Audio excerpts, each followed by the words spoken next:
Hi friends, இன்றைக்கி பார்த்தீங்கன்னா ரொம்ப முக்கியமான இந்த சட்டங்கள் பார்க்க போகிறோம்.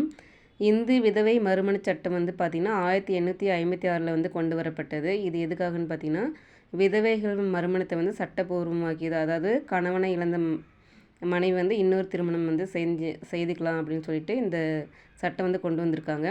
அதுக்கப்புறம் பார்த்திங்கன்னா, இந்து திருமண சட்டம் 1955 கொண்டு வரப்பட்டது. அதாவது பெண்களின் திருமண வயது 21 என்று சட்டப்பூர்வமாக்கியது அப்படின்னு சொல்லியிருக்காங்க. இந்து வாரிசுரிமை சட்டம் பார்த்திங்கன்னா, வாரிசு சட்டம் அப்படிங்கிறது பார்த்திங்கன்னா 1956 கொண்டு வந்திருக்காங்க.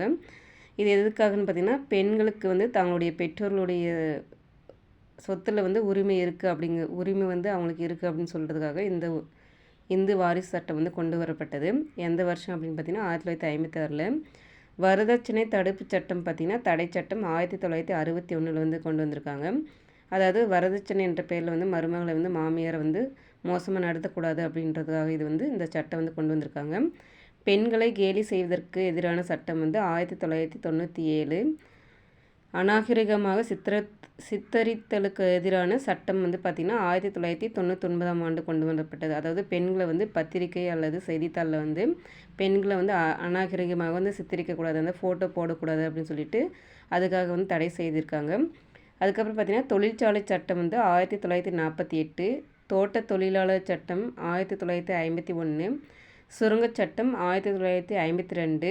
மகப்பேறு நலச்சட்டம் 1961. இது எல்லாமே பார்த்திங்கன்னா பெண் தொழிலாளர்களுக்காக இது கொண்டு வரப்பட்டது. வன்கொடுமை தடுப்பு சட்டம் எப்போ கொண்டு வரப்பட்டது அப்படின்னு பார்த்திங்கன்னா 2005 கொண்டு வரப்பட்டது. இது பார்த்திங்கன்னா கணவன் அல்லது குடும்ப உறுப்பினர்களால் பார்த்திங்கன்னா பெண்களுக்கு எந்த ஒரு துன்புறுத்தலும் இருக்கக்கூடாது, அவர்களுக்கு பாதுகாப்பு கொடுக்கணும் அப்படின்னு சொல்லிட்டு இந்த சட்டம் கொண்டு வந்திருக்காங்க. இந்த சட்டங்கள் எல்லாமே பார்த்திங்கன்னா ரொம்ப முக்கியமானது. இது போன டைம் ப்ரீவியஸ் இயர் கொஸ்டின் பொறுத்துகளை கேட்டிருந்தாங்க. பார்த்திங்கன்னா இந்து விதவை திருமண சட்டம் இது கேட்டிருந்தாங்க, மறுமண சட்டம். அப்புறம் இந்து திருமண சட்டம் கேட்டிருந்தாங்க.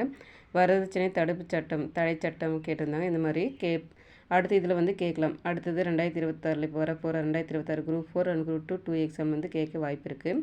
படிச்சுக்கோங்க ஃப்ரெண்ட்ஸ். தேங்க்யூ.